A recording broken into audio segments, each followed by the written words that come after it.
राधे गोविंद नारायण राधे गोपाल नारायण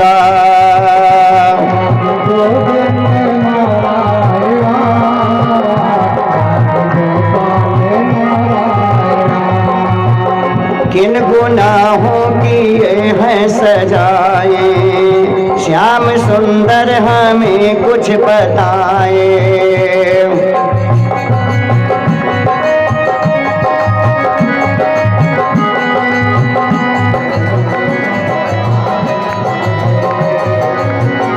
टुकड़े टुकड़े किया दिल मेरा, प्यार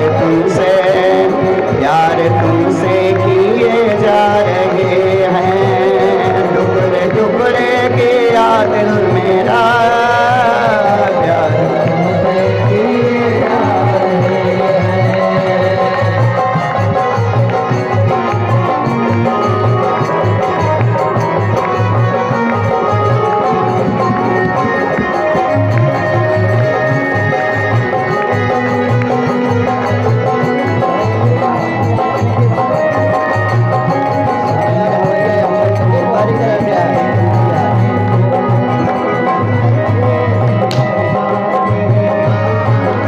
राधे गोविंद नारायण राधे गोपाल नारायण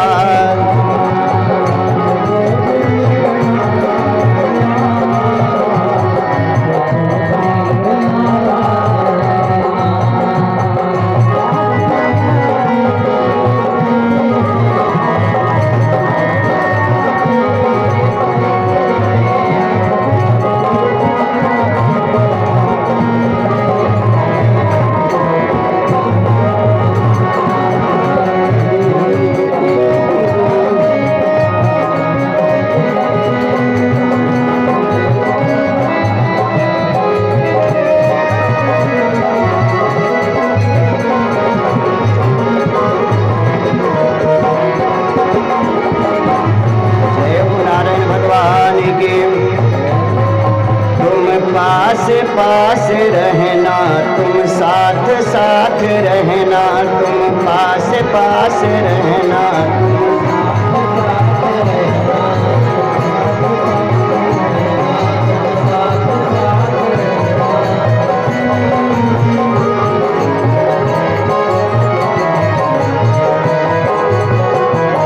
तुम पास पास रहना, तुम साथ साथ रहना।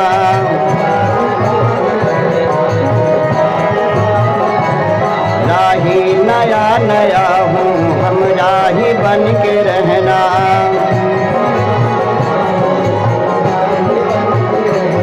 राही नया नया हूँ, हम राही बन के रहना।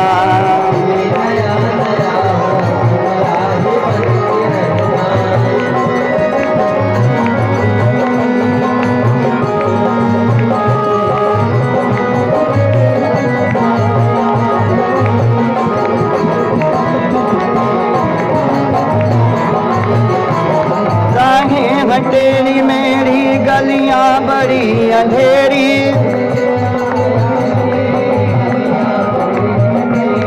राहें हैं तेरी मेरी गलियां बड़ी अंधेरी। न कोई आसियां है वीरान दुनिया मेरी,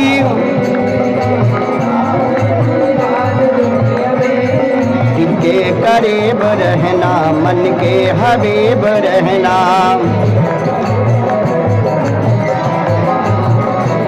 दिन के करीब रहना, मन के हबीब रहना।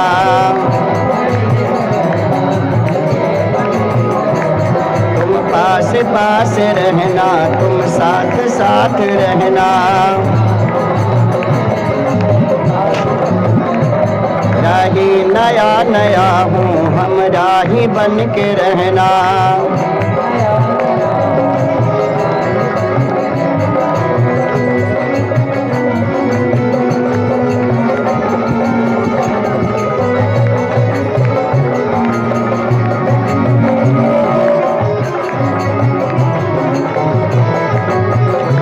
जीवन के इस सफर में भूली हुई डगर में, काफिर न हो मैं जाऊं माया के इस नगर में। तुम यार बन के रहना, गमख्वार बन के रहना, राही नया नया हूँ हम राही बन के रहना।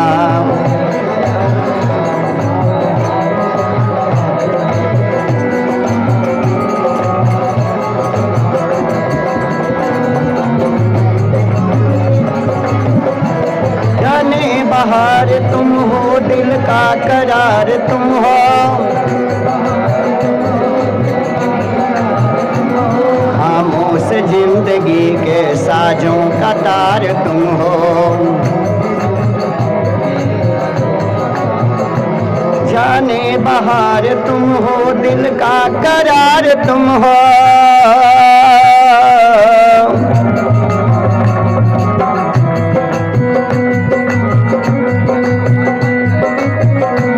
खामोश जिंदगी के साजों का तार तुम हो। मेरे लबों पे हरदम, मेरे लबों पे हरदम तुम नगमा बन के रहना। राही नया नया हूँ, राही नया नया हूँ हम राही बन के रहना।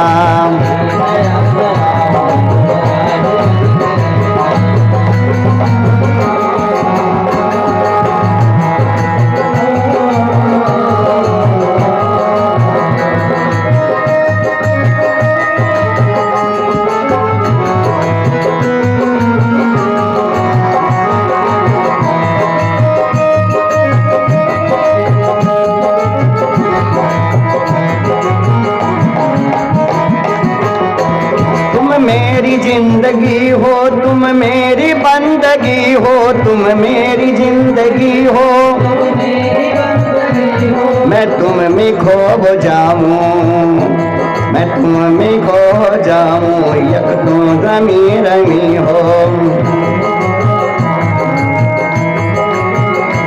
नित नौ मिलन के आज ये पैगाम देते रहना। राही नया नया हूँ हम राही बन के रहना।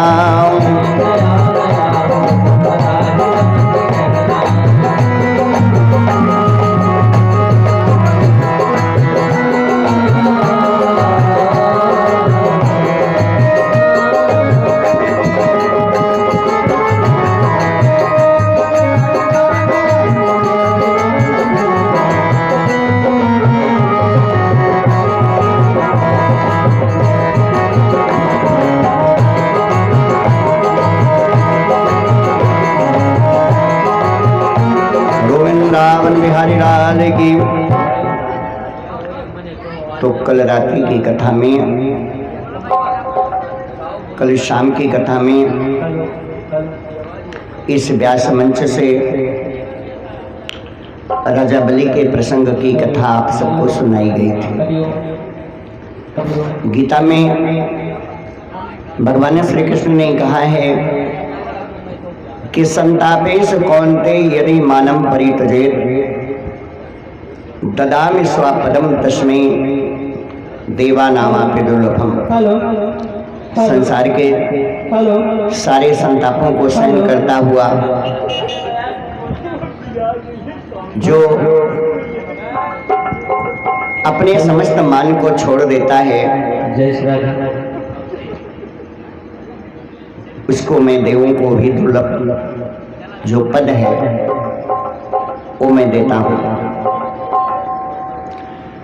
बलि बोले कि प्रभु, यदि आज आप हमें वरदान देना चाहते हैं तो मैं हर घड़ी और हर समय आपका दर्शन करता रहूं। भगवान ने कहा तथास्तु, ऐसा ही होगा। अब तुम सतल लोक में जाकर के स्वर्ग तुल ऐश्वर्य का भोग करो, और मैं वहां हाथ में गदा लेकर के तुम्हारे दरवाजे पर दर्शन देता रहूंगा। यह प्रसंग कल आप सबको सुनाया गया था। राजा बलि की पुत्री का नाम है रत्नमाला। जो भगवान के बाल स्वरूप 52 रूप को देखा तो अपने मन में विचार किया कि हे भगवान, यदि कभी मुझे मां बनने का अवसर मिले तो ऐसे ही बेटा मेरे घर में पैदा हो। लेकिन जब गोविंद भगवान ने विराट रूप धारण करके राजा बलि का राजपाट ले लिया तो रत्नमाला सोचने लगी कि अगर मेरे ऐसा बेटा होता तो मैं उसे जहर दे करके मार डालते। भगवान दोनों भावों को समझते हैं। तो बोले देवी ठीक है, मैं तुम्हारा आपके मन की कामना में कृष्णा अवतार में पूरा करूंगा। तो जब कन्हैया का जन्म होता है तो यही रत्नमाला दूसरे जन्म में पूतना बन करके और भगवान को दूध पिलाने के लिए जाती है। नवम स्कंद में जब कथा प्रवेश करती है तो राजा परीक्षित कहने लगे कि प्रभु, आपने महाराज सत्यव्रत का वर्णन और मनमंत्रों की कथा आपने हमें सुनाई। अब मैं महाराज वैवस्वत के यहाँ संज्ञा नाम की पत्नी के श्राद्ध देव मनु हुए और श्राद्ध देव का दूसरा नाम है वैवस्वत, जिनके नाम से मनमंत्र चल रहा है। तो वैवस्वत की पत्नी श्रद्धा से 10 पुत्र पैदा हुए थे, जिनमें सबसे बड़े बेटे का नाम इच्छाकु, राजा नृग, सरियाते, निर्गेष्ट, करुष्कान, नरसंतम, कृष्णम चा, नभगम चा, कवि विभूज। सबसे बड़े बेटे का नाम इच्छाकु, दूसरे पे राजा नृग, सरियात, दृष्ट, करुष, नरसंत, प्रसंग, नभग और कवि। ये भैया वो पंखवा ये उल्टा हवा फेंका था, इसकी हवा उधर जाती है। जो पंखा हमारे कमरे में लगा है वही क्लाक लगाएगा हैं। इनका कहवे तो बिगड़ा जावे और तोहार कहा करिए तो ये बिगड़ा जाएंगे। जैसे यहाँ वैसे दोनों जने बचा। पंखा लैक लगावा और पंखा तू लगाया नीचे और एक लगाया ऊपर। राधे गोविंद नारायण राधे गोपाल नारायण राधे गोविंद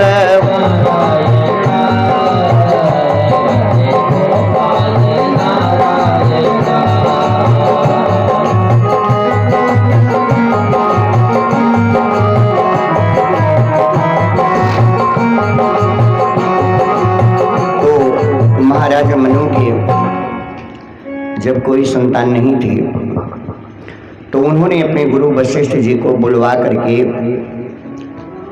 एक मिथ्या वरुण नामक यज्ञ का आयोजन कराया संतान प्राप्ति के लिए कि मेरे घर में पुत्र पैदा हो। और उसमें केवल दूध पी करके ही रहने वाली श्रद्धा ने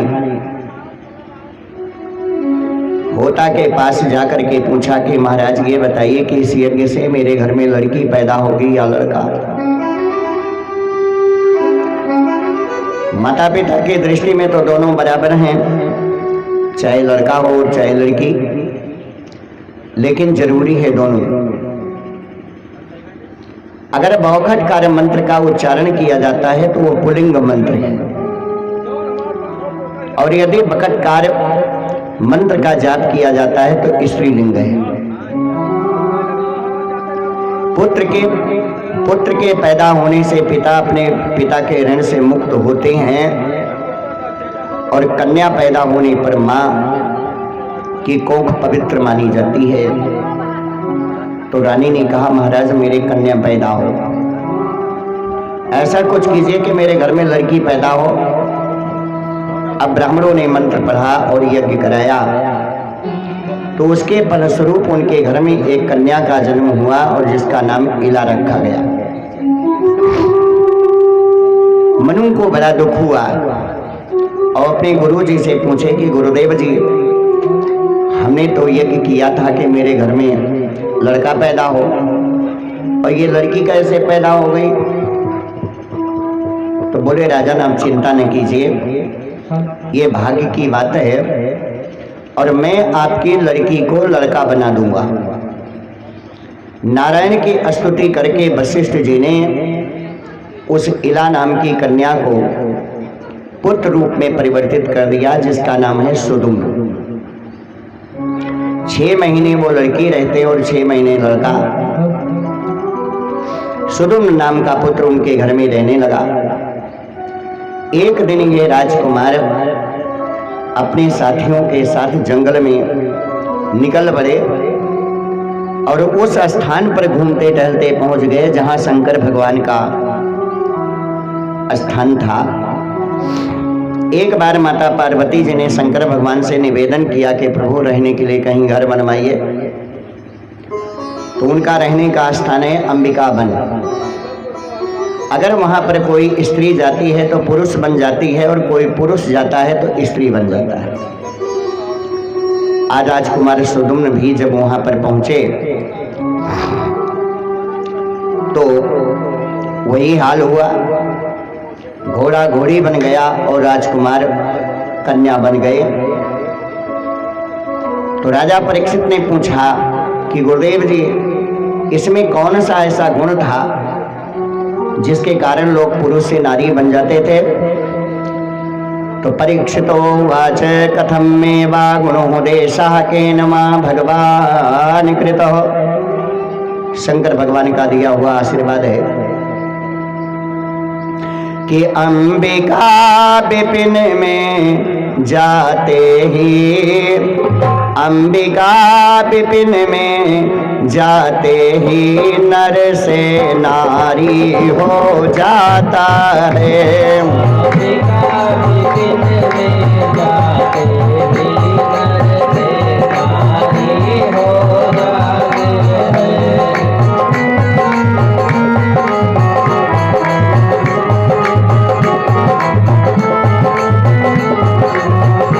अंबिका विपिन में जाते ही नर से नारी हो जाता है। या क्यों कहिए शंभु के सिवा वहाँ कोई पुरुष न रहता है। क्यों कहिए शंभु के सिवा वहाँ कोई पुरुष न रहता है।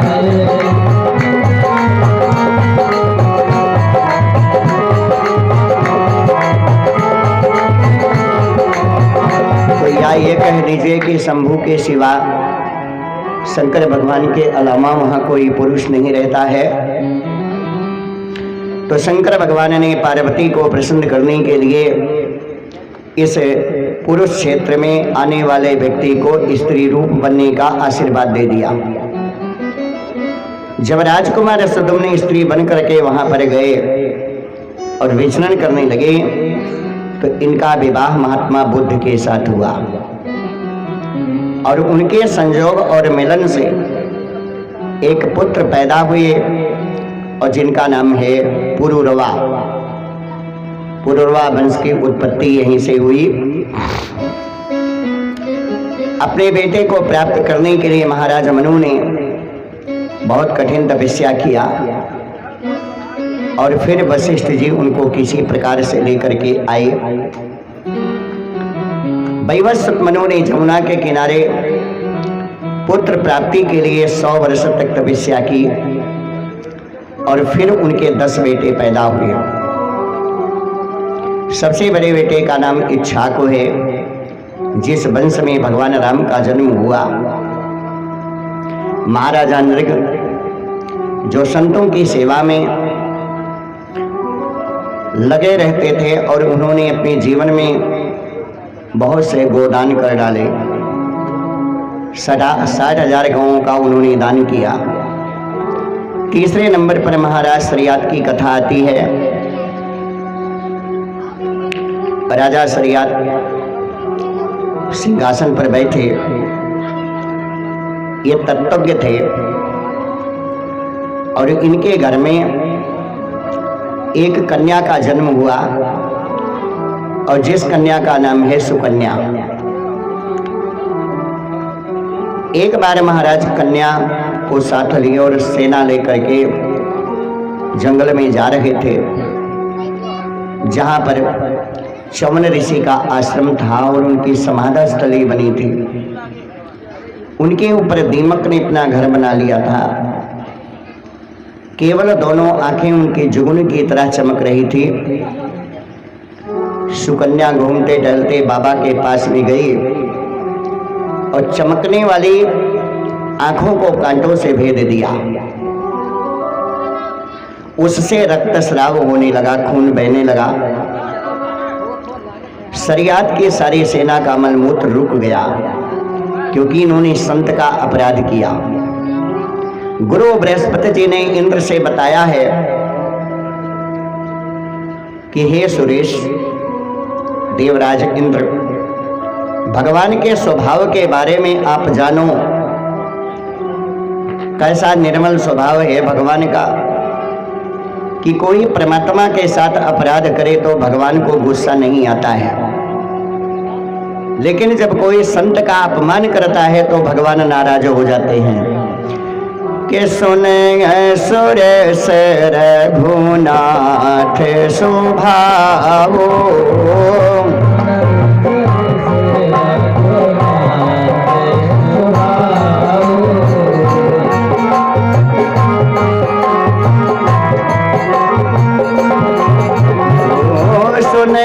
सुरेश रघुनाथ स्वभावो,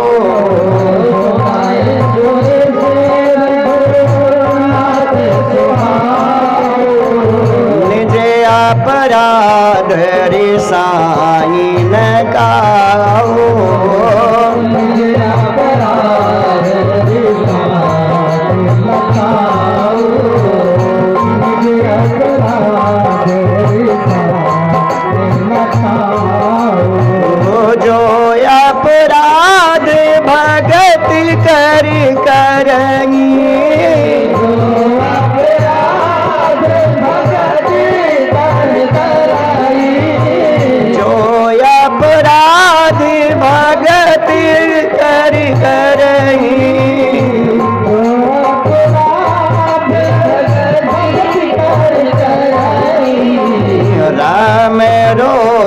पावक सो जरही,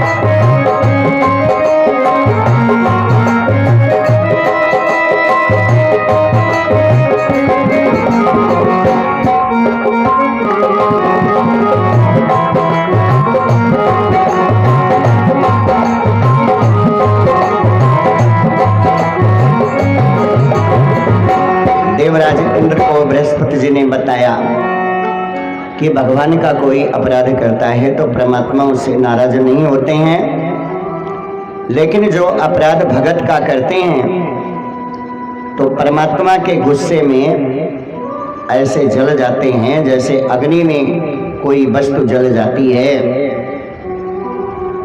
महाराज समझ गए कि किसी ने बाबा का अपमान किया है। सुकन्या ने सारा वृतांत अपने पिता से बताया कि पिताजी मुझसे गलती हो गई।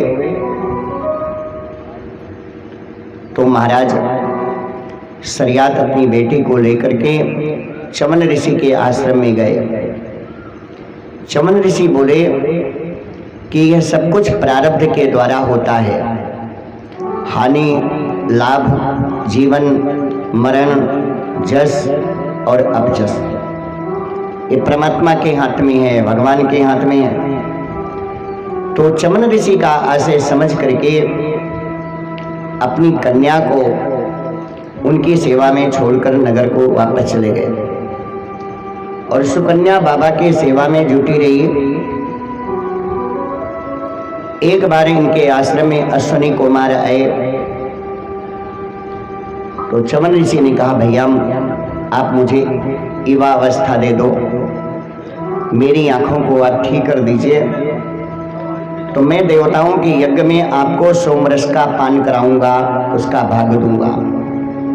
ग्रहम गरीयसे सोमस्य यज्ञे मामाप्य सोमयो क्रियता में वयो रूपम प्रमदानाम यदेशितम। अश्विनी कुमार ने एक सिद्ध कुंड में ले जाकर के स्नान कराया और जब कुंड से बाहर निकले तो उसमें से 3 पुरुष निकले। तो सुकन्या से बोले, अब आप अपने पति को पहचानो। अश्विनी कुमार से कहती हैं, महाराज मैं तो अपने पति को नहीं पहचान पाऊंगी।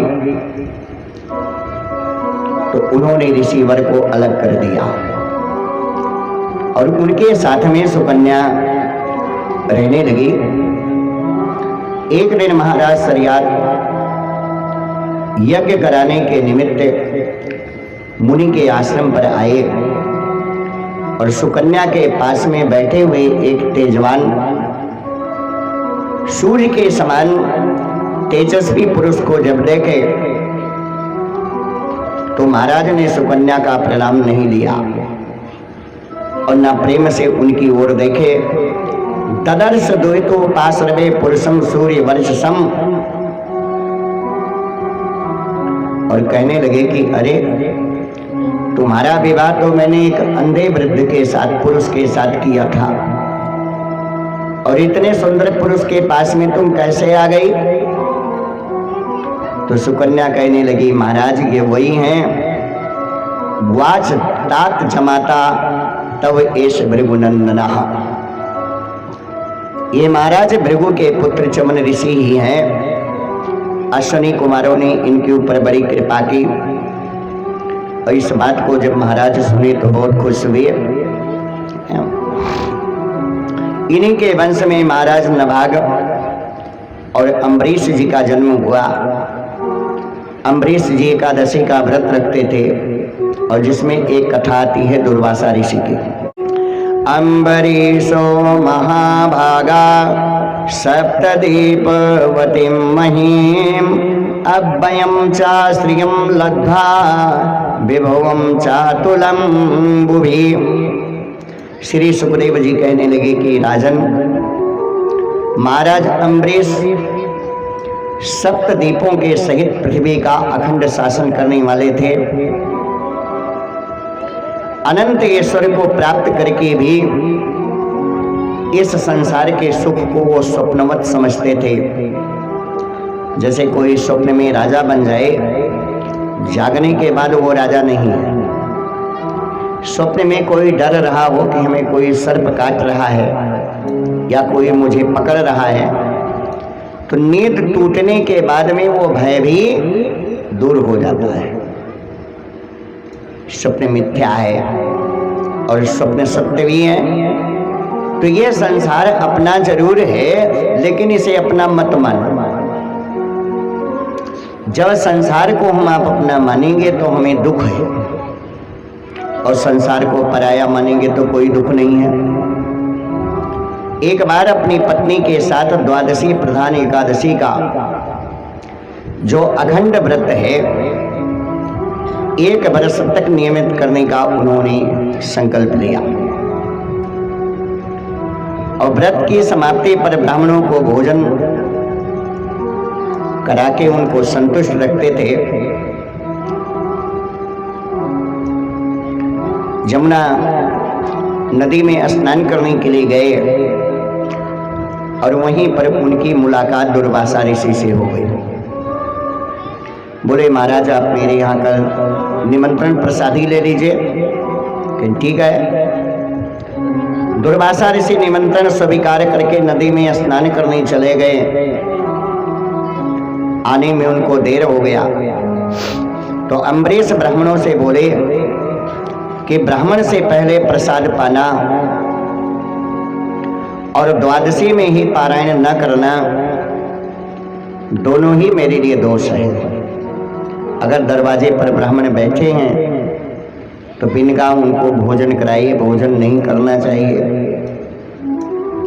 और यदि द्वादशी में पारण नहीं करता हूं तो मेरा व्रत छूट जाएगा।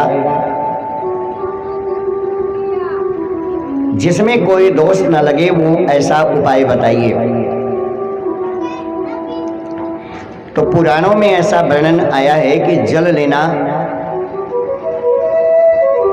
भोजन भी है और नहीं है। कुछ लोग दिन भर व्रत रखते हैं, संध्या के समय फलाहार कर लेते हैं, लेकिन निर्जला एकादशी ऐसी होती है जिस दिन पानी भी नहीं पिया जाता है।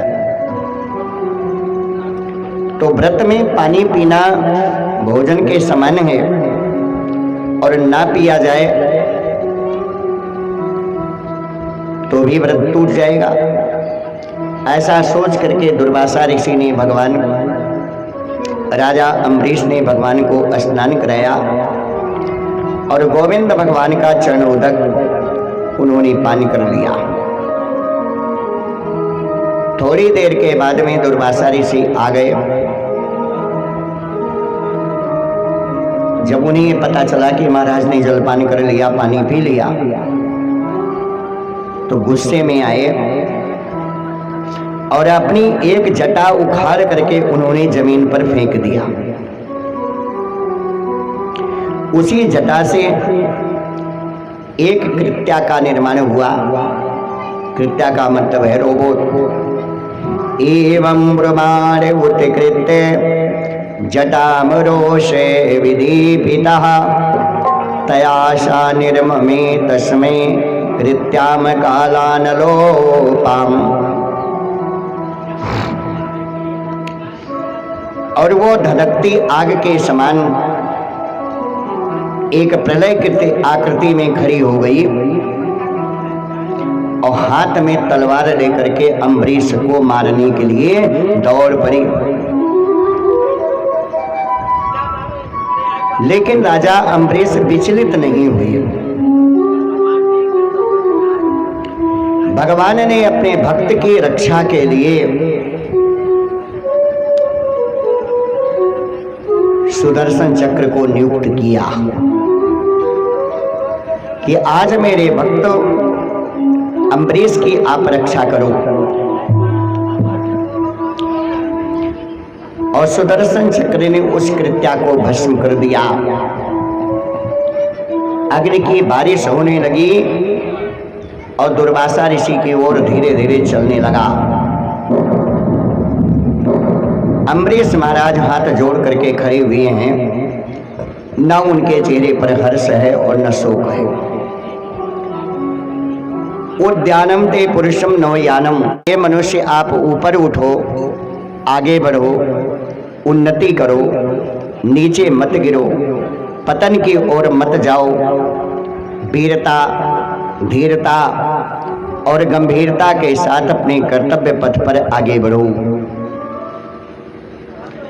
यही सत्पुरुष का कर्तव्य है कि दैवम पुरुषकारेण जा समर्था प्रबाधितुम न देवेन विपन्नार्थः पुरुषो वशीदति। जो अपने पुरुषार्थ से देवताओं को भी मजबूर करने में समर्थ है, वह दैवी आपदाओं से कभी खिन्न नहीं होता है।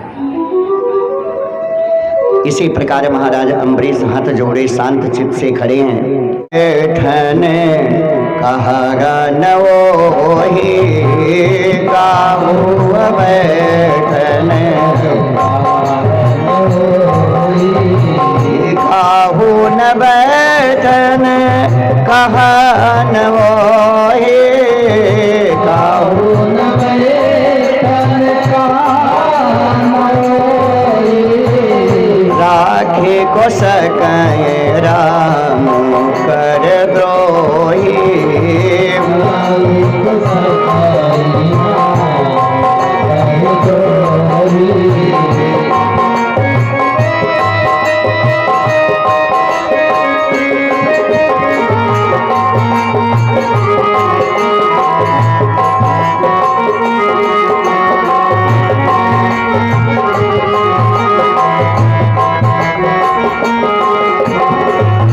दुर्वासा से शंकर भगवान बोले कि आप बैकुंठ नाथ के पास जाओ। आप विष्णु भगवान के पास जाओ। जब ऋषि ने विष्णु भगवान के पास जाकर के रक्षा की गुहार की तो भगवान ने कहा, राजा महाराज, मैं किसी संत समाज का नहीं हूं, मैं किसी व्यक्ति बच्चीस का नहीं हूं। ना हम बसामी वैकुंठे न योगी नाम दुर्लभम, ना मैं वैकुंठ में रहता हूं और ना मैं योगी के हृदय में रहता हूं। मैं वहीं रहता हूं जहां पर मेरे भक्त लोग रहते हैं। अहम भक्ता पराधीनो हा स्वतंत्र इव द्विज, साधवी ग्रस्त हृदयो भक्त भक्त जना प्रिया। हे विप्र, मैं तो अपने भक्तों के अधीन हूं और मेरा हृदय साधु सज्जनों के अधीन रहता है। मेरे भक्त मुझे प्रिय हैं।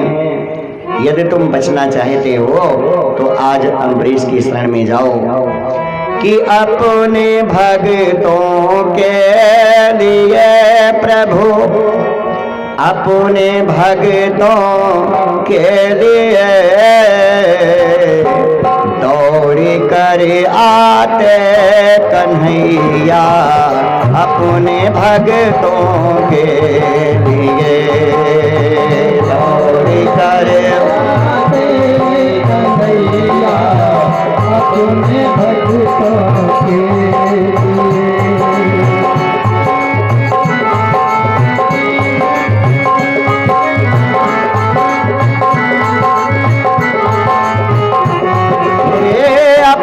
भक्तों के लिए प्रभु, अपने भक्तों के लिए, अपने भक्तों के लिए प्रभु, अपने भक्तों के लिए दौड़ कर आते कन्हैया, अपने भक्तों के लिए।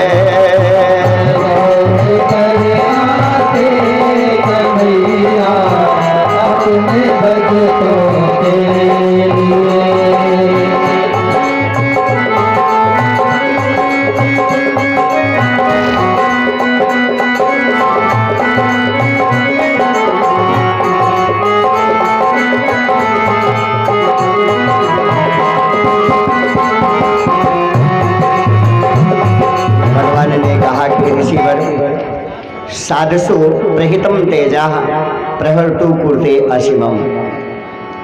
जो निरपराध साधु पुरुषों के ऊपर शक्ति का प्रहार करते हैं, शक्ति का प्रयोग करते हैं,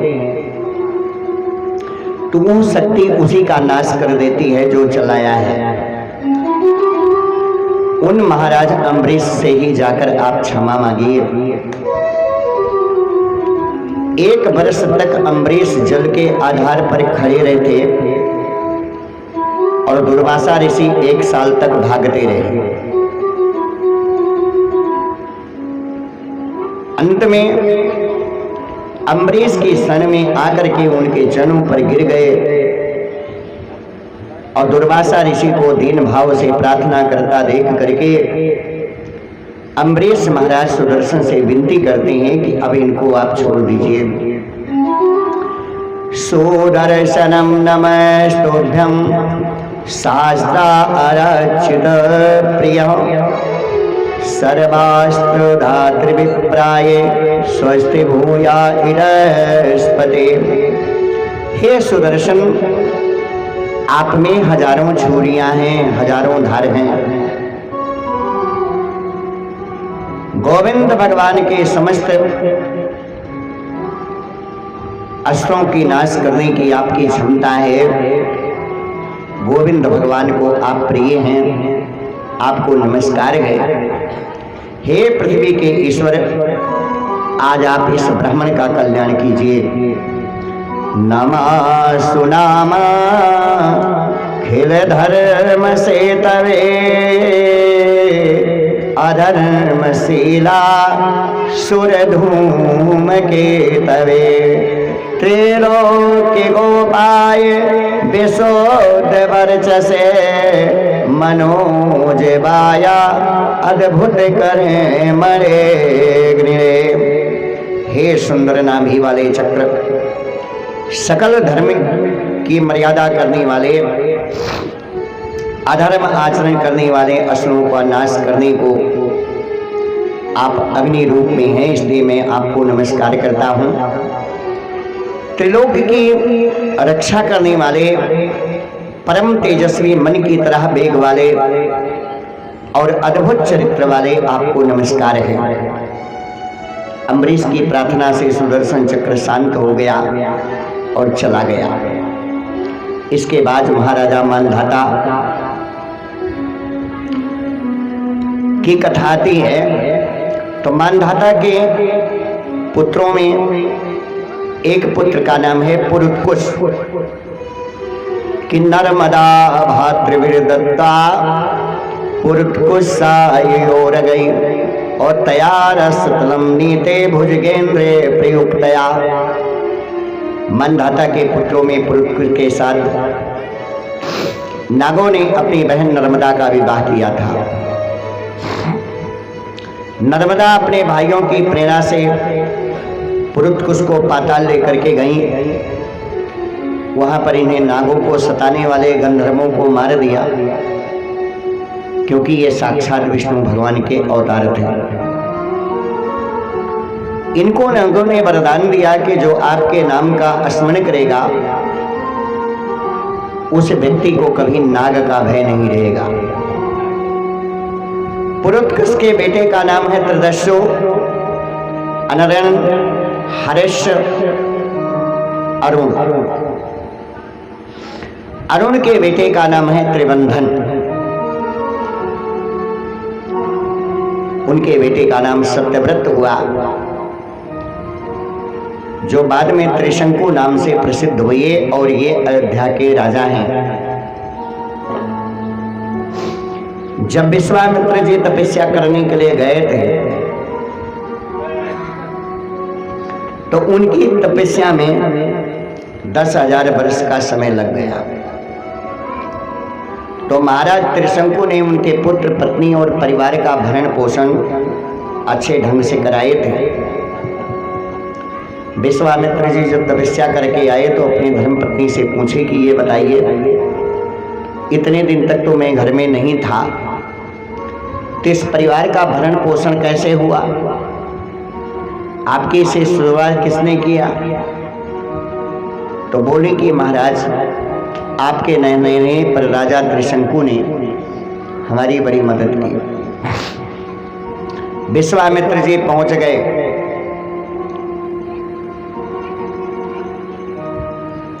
और सात शरीर स्वर्ग भेजने का उन्होंने वादा किया कि महाराज मैं सात शरीर जैसे आप बैठे वैसे मैं आपको स्वर्ग भेज दूंगा। लेकिन देवताओं ने उनको नीचे गिरा दिया। विश्वामित्र ने अपने तपोबल से उनको बीच में ही रोक दिया। और त्रिशंकु के पुत्र का नाम है हरिश्चंद्र। कि त्रिशंको हरिश्चंद्रो विश्वामित्र वसिष्ठयो यनिमित्तिम्भो युद्धम पक्षिणोर्बाहुवरेशिकाम। त्रिशंकु के बेटे का नाम है महाराजा हरिश्चंद्र। इनसे विश्वामित्र ने स्वप्न में दान मांगे और जब राजा दान देने के लिए तैयार हो गए, तिनका राजपाट, धन दौलत सब कुछ विश्वामित्र ने मांग लिया। इससे वशिष्ठ जी ने विश्वामित्र को श्राप देकर के बगुला बना दिया। आप बकुला बन जाइए। इस प्रकार दोनों बकुला हुए और बहुत समय तक युद्ध करते रहे।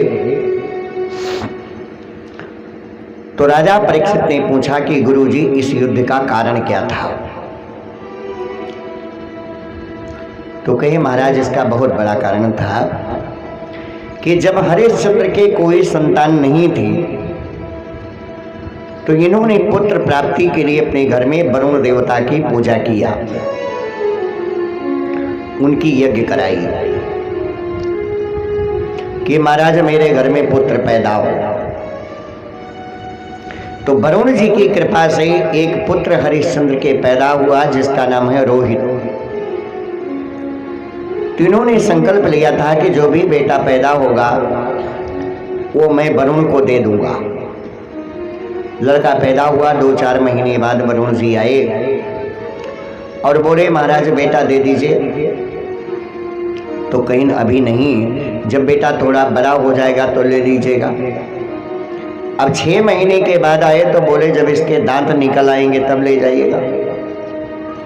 1.5-2 साल बाद भी आए, लेकिन इतनी ममता राजा हरिश्चंद्र को सताई कि उन्होंने अपने बेटे को दान में नहीं दिया। तो जो दान कह करके नहीं देते हैं उनके पेट में जलोदर रोग हो जाती है, बीमारी आ जाती है घर में। और राजा हरिश्चंद्र बीमार पड़ गए। तो एक दिन रोहित ने राज वैद्य से पूछा कि चाचा हमारे पिता की बीमारी का क्या कारण है। तो बताए कि आप अपने पिता की बीमारी का कारण खुद हो। यदि आप चले जाओ वरुण के पास में तो तुम्हारे पिता की बीमारी दूर हो सकती है। रोहित अयोध्या छोड़कर जाने लगे तो बीच रास्ते में देवराज इंद्र मिले और बोले रोहित यदि आप घर छोड़कर चले जाओगे तो ये अयोध्या अनाथ हो जाएगी, आप वापस चलो। और अजीगर्त के बेटे सुनासेब को बलि के लिए लाया गया और उस बेटे को खरीद करके जब जल्लादों को सौंपा गया कि इसकी बलि दे दी जाए तो विश्वामित्र जी खड़े हुए और बोले राजन आप क्षत्रिय हो, अपने कुल की रक्षा के लिए आप किसी ब्राह्मण के बच्चे की बलि नहीं दे सकते हैं। और इस नगरी का नाम है अयोध्या। अयोध्या का मतलब ये नहीं कि यहाँ जोधा नहीं थे, दूसरा नाम है अवध। ये बात सत्य है कि ये अवध प्रांत है, आज तक यहाँ पर किसी की बलि नहीं दी गई है और न बलिवेदी से संबंधित कोई स्थान ही है। बलि काली की होती है, दुर्गा की होती है, चंडी की होती है, लेकिन ऐसा कोई स्थान नहीं है कि जहां पर बलि दी जाए। कि हरे राम अवध पुरी अस धाम नायना जग मारे हरे। हरे राम अवध पुरी अस धाम नायना जग मारे हरे। हरे राम अवध पुरी अस धाम नायना जग मारे हरे। हरे राम अवध पुरी अस धाम नायना जग मारे हरे। लहराए सरजू की धारा लहराए ऋषि मुनि कर स्नान मारा।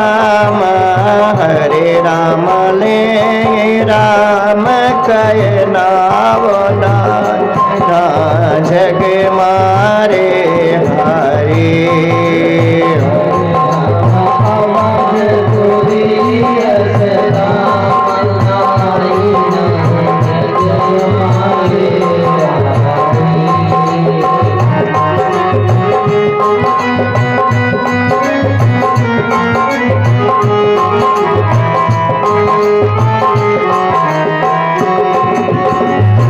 नगरी का नाम अयोध्या है महाराज, यहाँ पर बलि न दीजिए। लेकिन हरिश्चंद्र नहीं माने। विश्वामित्र जी उस बालक के पास गए और बोले, बेटा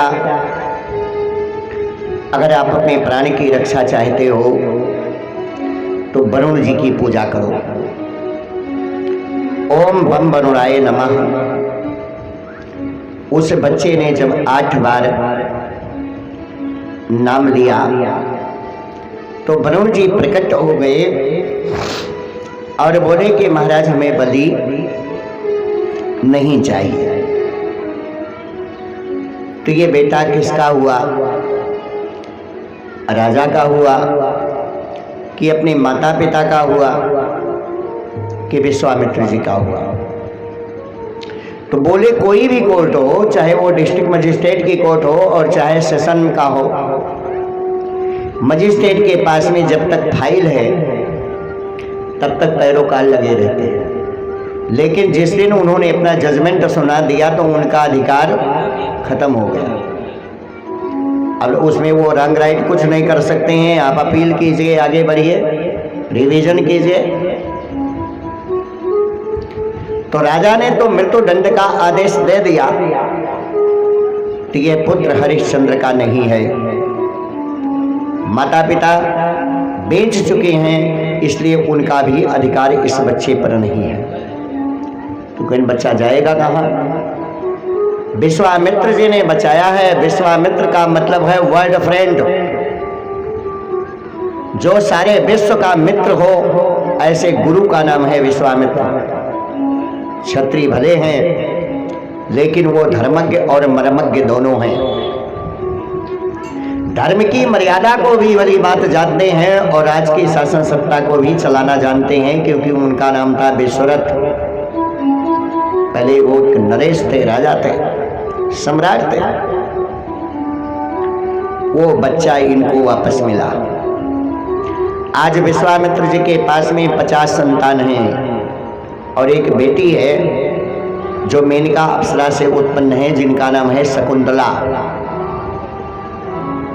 महाराजा दुष्यंत की धर्मपत्नी ये विश्वामित्र की कन्या है। एक दिन ब्रह्म सभा में सारे देवी देवता लोग विराजमान हैं और अयोध्या के दोनों गुरु भी बैठे हैं, विश्वामित्र जी और वशिष्ठ जी। देवराज इंद्र ने पूछा कि भाई बताइए अयोध्या की क्या हालचाल है? तो वशिष्ठ जी ने खूब बड़ाई किया कि जिस प्रकार से शासन सत्ता राजा हरिश्चंद्र चलाते हैं, वैसे शासन सत्ता त्रिभुवन के मध्य में कोई राजा नहीं है। तो विश्वामित्र जी को ये बात खल गई कि आप अपने राजा की बड़ाई कर रहे हैं। तो कहीं ऋषिवर अगर मेरे शिष्य में कोई कमी है तो पहले राजा हरिश्चंद्र की परीक्षा ले ली जाए।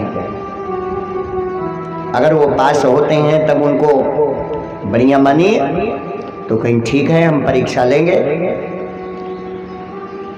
वचन देने के बाद में विश्वामित्र जी एक शूकर का रूप बनाए और अयोध्या के उद्यान बगीचे को उजाड़ना शुरू कर दिए। सारे रक्षकगण दौड़ दौड़ करके गए और बोले कि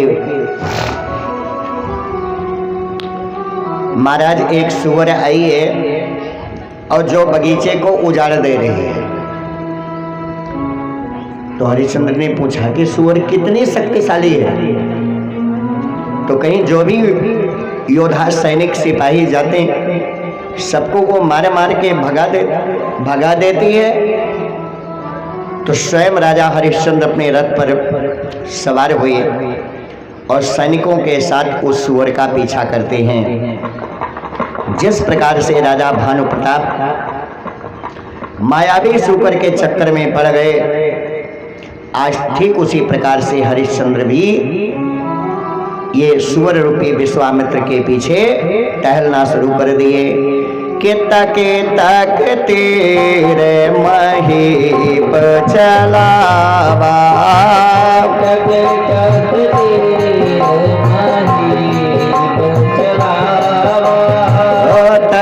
तक तीर महीप चलावा,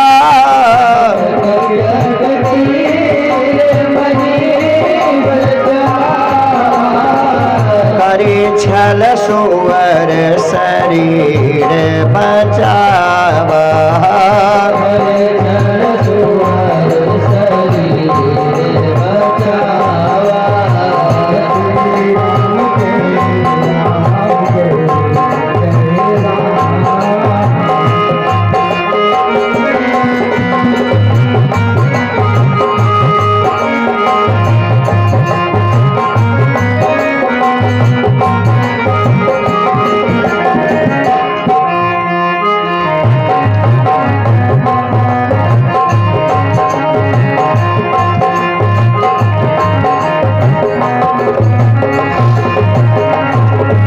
बार नहीं, कई बार उन्होंने अपने सर का संधान किया, लेकिन वो सुअर कभी छुप जाती है, कभी लुक जाती है, कभी दूर चली जाती है, कभी छलांग लगा लेती है और घूमते घूमते वो विंध्य क्षेत्र तक पहुंच गई। हिमालय, ये विंध्य पर्वत मिर्जापुर जनपद में है। जब सुअर उस पर्वत में छुप गई तो राजा हरिश्चंद्र अपनी सेना से बोले पीछे लौटिए। अब चली गई तो कोई बात नहीं, वापस लौटिए। और जो 10-20 मील वापस आए तो नरवेशी सुकर के पीछे और लौटे नृपराज थकाए हुए, मिल गए मार्ग में गाधी तने ब्राह्मणी का भेष बनाए हुए।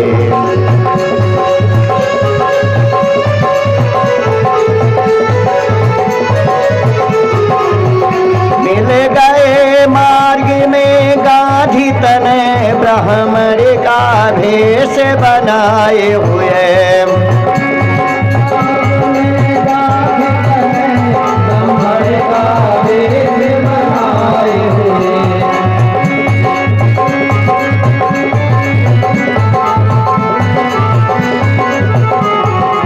तो 10 मील जब वापस आए तो बीच रास्ते में विश्वामित्र जी ब्राह्मण के रूप में खड़े हो गए। तो राजा ने कहा, सारथी रथ रोको, अगर गुरु की सवारी है या किसी मंदिर के सामने से गुजर रहे हैं, कोई कुमारी कन्या जा रही है तो रथ से बैठकर प्रणाम नहीं किया जाता है। मोटरसाइकिल रोक दीजिए, गाड़ी से उतर जाइए, प्रणाम कर लीजिए, फिर अपने बैठ जाइए। तो राजा ने दंड प्रणाम किया, लट गए गुरु के चरणों में। गुरुदेव जी, बड़े भाग्य की बात है कि आपका दर्शन मिल गया। कि राजा ने दंड प्रणाम किया और मुनिवर ने आशीर्वाद दिया, मुनिवर ने आशीर्वाद दिया।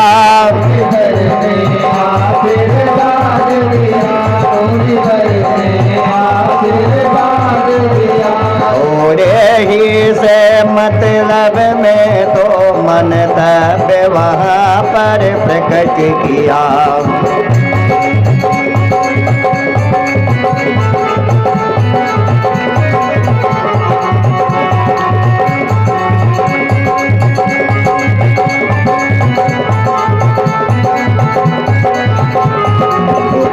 राजा ने लेट करके प्रणाम किया और विश्वामित्र जी ने आशीर्वाद दिया। और थोड़े ही शब्दों में विश्वामित्र जी बोल पड़े कि राजन, मैं आपसे मिलने के लिए अयोध्या आना चाहता था। तो गुरु जी, आपका स्वागत है, कुटिया आपकी है, जब चाहें तब चले आएं। अब इतने सरल राजा हैं कि चक्रवर्ती सम्राट होते हुए भी अपने मकान को कुटिया बना रहे हैं, राजमहल को कुटिया बता रहे हैं गुरु के सामने। लेकिन महाराज आने का प्रयोजन क्या था, कैसे आए? तो कथा दो है। पहली कथा तो ये है कि राजा हरिश्चंद्र एक दिन पहले स्वप्न देखे थे कि मैं ये सारा राज्य सिंहासन का भार किसी ब्राह्मण को दान दे चुका हूँ। तो विश्वामित्र जी ने वही स्वप्न की बात याद कराई कि आपने कुछ स्वप्न देखा था। तो झूठ नहीं बोले, बोले गुरुजी हाँ हम स्वप्न देखे थे। और दूसरी कथा है कि कहते हैं विश्वामित्र जी कि महाराज मुझे एक लड़की की शादी करना है और कुछ धन की जरूरत है, आप मदद कर दीजिए।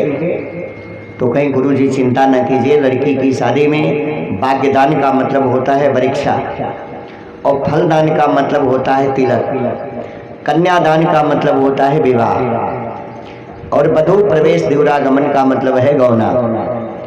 तो भाग्यदान से लेकर के और विदाई तक जितनी खर्चा लगेगी वो सब मैं देने के लिए तैयार हूँ। आप एक मोटी बजट बना करके बता दीजिए कि 4 लाख 5 लाख 6 लाख 10 लाख कितना खर्चा होगा, मैं दे दूंगा। तो कहें महाराज देखिए अगर बिना संकल्प के दिया जाता है तो उपहार है। किसी बेटी को, बहन को रिश्तेदारी में आप वस्त्र देते हैं, मिठाई देते हैं, कपड़ा देते हैं, उसमें पैसा भी देते हैं, वो उपहार है। तो उपहार की चीज और दान में अंतर है। जब हाथ में पावित्री पहन करके और कुश को हाथ में लेकर के संकल्प लिया जाता है तो ये संकल्प का दान FDR है, जिसे कहते हैं फिक्स डिपॉजिट। और जो दान आपने किया है वो दान कहीं जाएगा नहीं, अगले जन्म में उसका 10 गुना आपको वापस मिलेगा।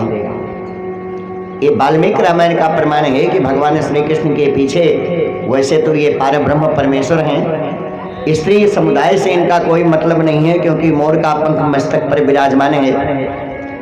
फिर भी कन्हैया जी के 16,000 गोपिकाएं और 16,108 नारी थी। तो ये किस पुण्य और प्रताप से इनको मिले, कैसे मिले? तो जब इन्होंने अश्वमेध यज्ञ अयोध्या में किया था और माता जानकी जी वहां पर नहीं थी, तो सोने की 16,108 सीता बना करके इन्होंने ब्राह्मणों को दान में दिया था। ये वाल्मीकि रामायण का प्रमाण है। तो वही दान की चीजें आज स्त्री बन करके इनकी सेवा करने के लिए गोकुल में सब इनके आगे बगल आकर के खड़ी हो गई। बोलो वृंदावन बिहारी लाल के। कि ज्ञाने बढ़े गुणे माने के संगत, ज्ञाने बढ़े गुणे माने के संगत, ध्याने बढ़े तप से संग कीन्हे, और मोह बढ़े परिवार के संगति, लोभ बढ़े धन में चित दीने। परिवार से जितना ही दूर रहेंगे उतनी ममता ठीक है। और क्रोधे बढ़े नर मूढ़े के संगति, काम बढ़े तेरी आसंग कीन्हे, और बुद्धि विवेक विचार बढ़े कप दीन सुसज्जन संगति कीने। बुद्धि और विचार को बढ़ाना है तो सत्य संगति करो, कवियों के बीच में बैठो, पढ़े लिखे को बीच में बैठो तो अच्छा ज्ञान बैठेगा। और दुर्जन की संगत करोगे तो दुर्गुण आएंगे, इसमें दो राय नहीं है। तो बोले महाराज पहले संकल्प करो। और संकल्प में जब इन्होंने अपना मुकुट उतार करके राजा को चरणों पर रख दिए तो कहें महाराज अब सांगिता दक्षिणा लीजिए। सांगिता का मतलब होता है कि तिलक चढ़ाने के बाद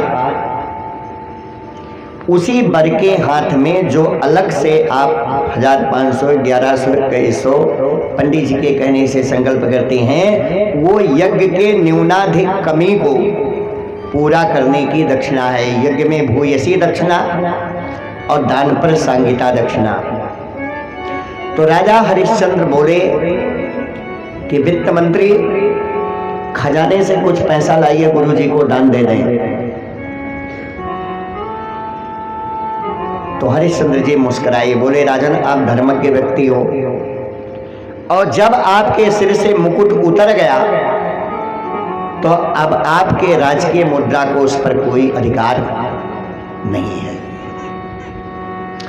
बैंक के स्ट्रांग लांक में करोड़ों भरी पड़ी हो, शनिवार को जब 2 बजे कैशियर और असिस्टेंट मैनेजर चाबी लगाते हैं तो एक चाबी कैशियर के पास और दूसरी चाबी जूनियर मैनेजर के पास। फिर किसी भी कर्मचारी की हिम्मत नहीं है कि इस टांग लाख को खोले। कब तक नहीं खुलेगा? मंडे को 10 बजे तक।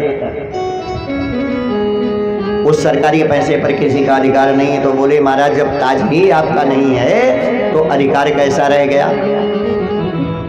कैसे आप पैसा ले सकते हैं? आप धर्मज्ञ हैं, अपनी कमाई में जो कुछ रखा हो वो दान कीजिए, राजकीय मुद्रा की हमें जरूरत नहीं है। हरिश्चंद्र समझ गए कि ये धर्म की बात है, मर्यादा की बात है। तो रघुकुल रीत सदा चली आई और प्राण जाए पर बचन न जाए। तो मैं तो उस रघुकुल के घराने का हूं कि प्राण भले चले जाए लेकिन बचन न जाए। बोले गुरुजी एक दिन का हमको समय दीजिए, कल सूरज अस्त तक दक्षिणा हम आपकी अदा कर देंगे। ठीक है जाइए।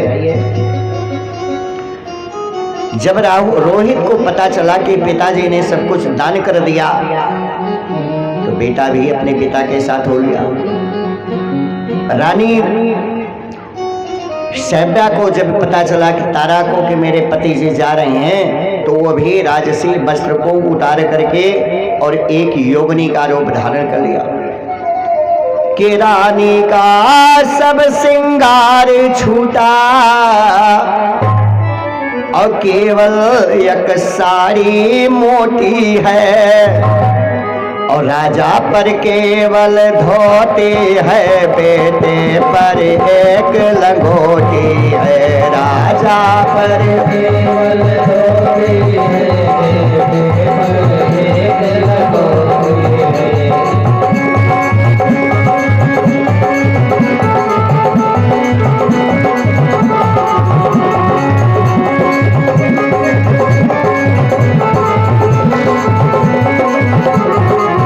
रानी ने सारा श्रृंगार छोड़ दिया और राजा एक धोती पहन लिए, आधी धोती ओढ़ लिए।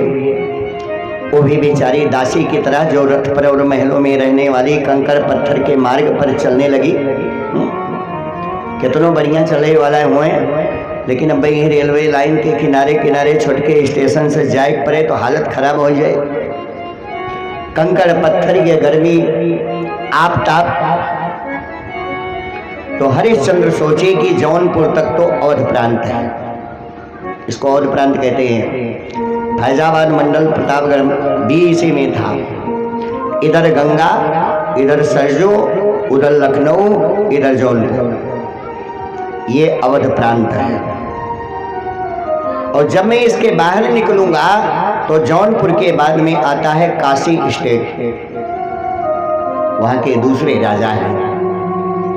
तो चल करके मैं उनसे संरक्षण लेता हूँ, उनसे मदद लेता हूँ, कोई उनके यहाँ नौकरी कर लूँगा, लेकिन गुरु जी का पैसा हम अदा कर देंगे।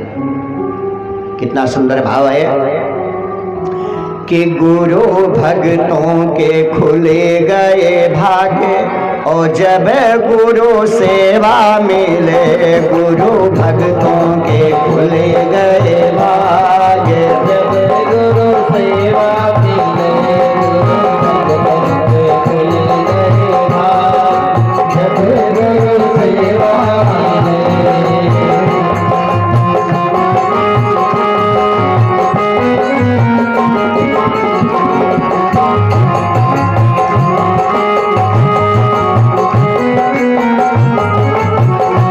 गुरु सेवा मिले। हरिश्चंद्र को सेवा मिली, हरिश्चंद्र को दिया राज और ताज जब गुरु सेवा मिले। हाँ दे दिया राज और ताज जब गुरु सेवा मिले।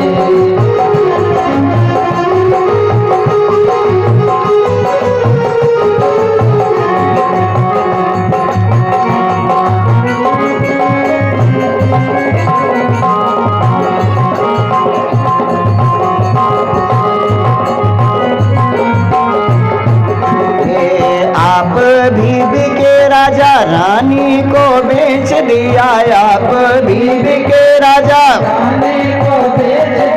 बेच दिया रोहित कुमार, जब गुरु सेवा मिले, हाँ बेच दिया रोहित कुमार, जब गुरु सेवा मिले।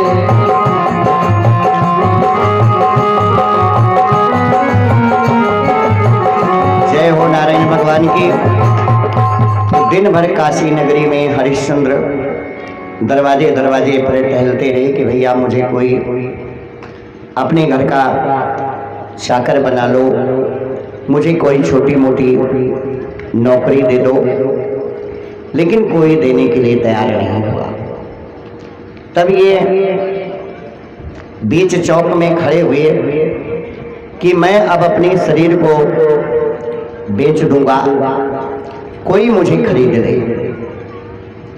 तो तारा ने कहा महाराज आप बिकिएगा नहीं, अगर आप पहले बिक गए तो मेरे शरीर के ऊपर आपका कोई अधिकार नहीं रहेगा, और बिकना है तो पहले आप हमें बेच दो। तो कोई नहीं, कितने दुर्भाग्य की बात है कि मैं अपनी पत्नी और बेटे को बेचूं। तो तारा ने कहा महाराज बेचने की क्या बात है कि इस तन पर है अधिकार तुम्हें, चाहे जो दशा करा दीजिए, और बेचना कौन सी बड़ी बात, टुकड़े टुकड़े करवा दीजिए। बेचना कौन सी बड़ी बात, टुकड़े टुकड़े करवा दीजिए।